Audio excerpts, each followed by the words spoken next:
শুভ দাশগুপ্তর নেমন্ত্রণ। ছেলেবেলায় নেমন্তন্ন বাড়ির কথা খুব মনে পড়ে।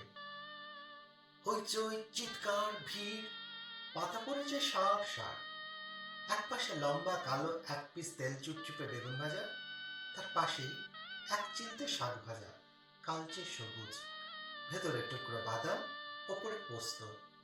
কলাপাতার ডান দিকের কোণে ধপধপে নুন, পাশে টুকরো পাতি লেবু, চাটাইয়ের আসন, মাটির এই উল্টে গেল ভার।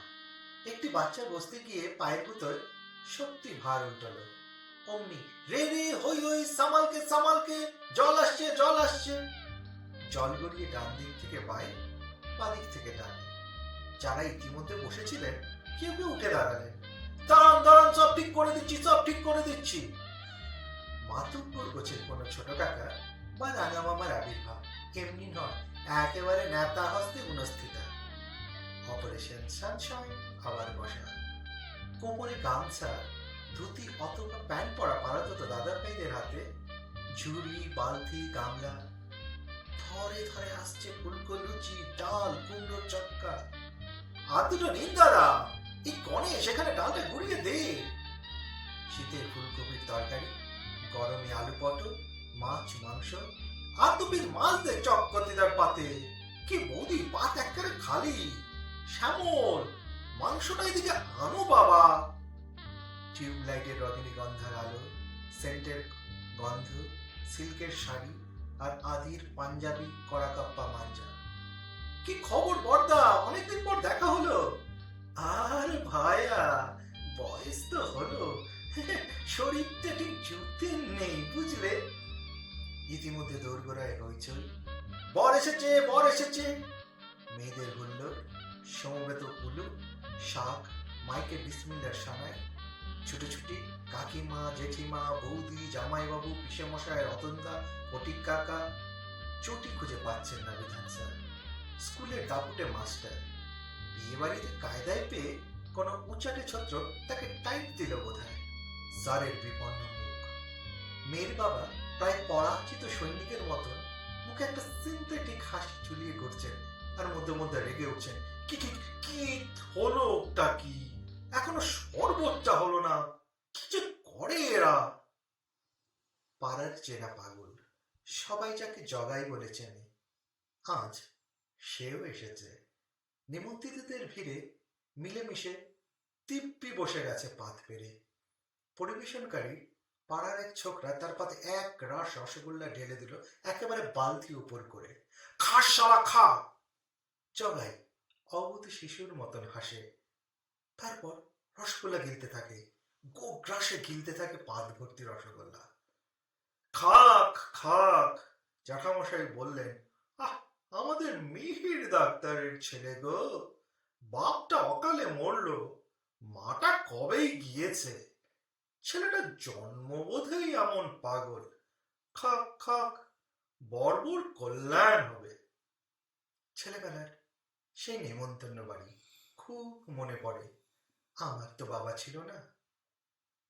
সেই বিধবা মা, কত চোখের জল, কত কষ্ট, কত লাঞ্ছনার অন্ধকার পেরিয়ে আমাকে মানুষ করেছে। নেমন্তন্ন হতো আমাদেরও। মা কোথাও যেত না।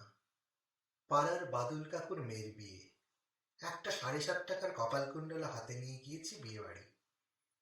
মনে মনে খুব লোভ হচ্ছে, কত কি খাবো আজ। বাদল কাকুদের রমরমা অবস্থা। লুচি, বেগুন ভাজা, মাছের কালিয়া, পাঁঠার মাংস, সন্দেশ।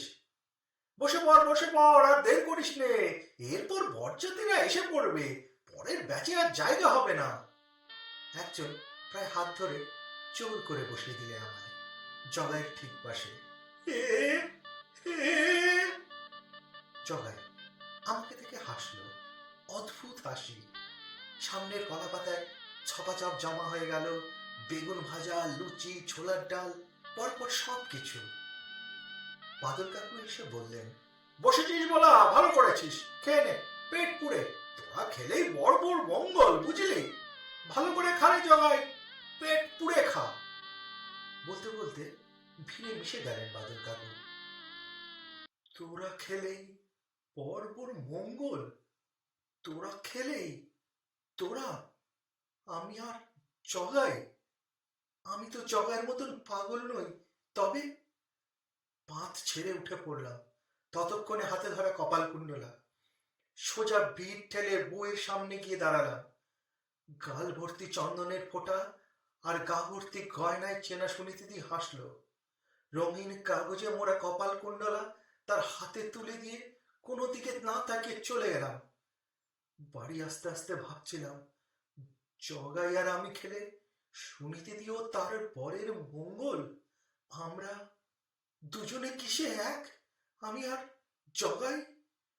বাড়ি ফিরতেই মা বলল, বর কেমন হয়েছে রে? বইটা দিয়েছিস তো? কি কি খেলি রে ভোলা? আমি উত্তর না দিয়ে জিজ্ঞেস করলাম, মা, পাগল জগাই আর আমি এক কিসে? মা অনেকক্ষণ কোনো কথা বলল না, চুপ করে কত কি ভাবলো। তারপর কাছে এসে মাথায় হাত রেখে বলল, তুই না খেয়ে চলে এসেছিস না রে ভোলা? আমি চুপ করে রইলাম। মা ডাকলো, ভোলা, ভোলা। রান্নাঘরে ও বেলার ভাত আছে বাবা, জল দিয়ে ভিজিয়ে রেখেছি। আয়, আয়, আমরা মা বেটাতে কাঁচা লঙ্কা দিয়ে নেমন্তন্ন খাই। আয় ভোলা।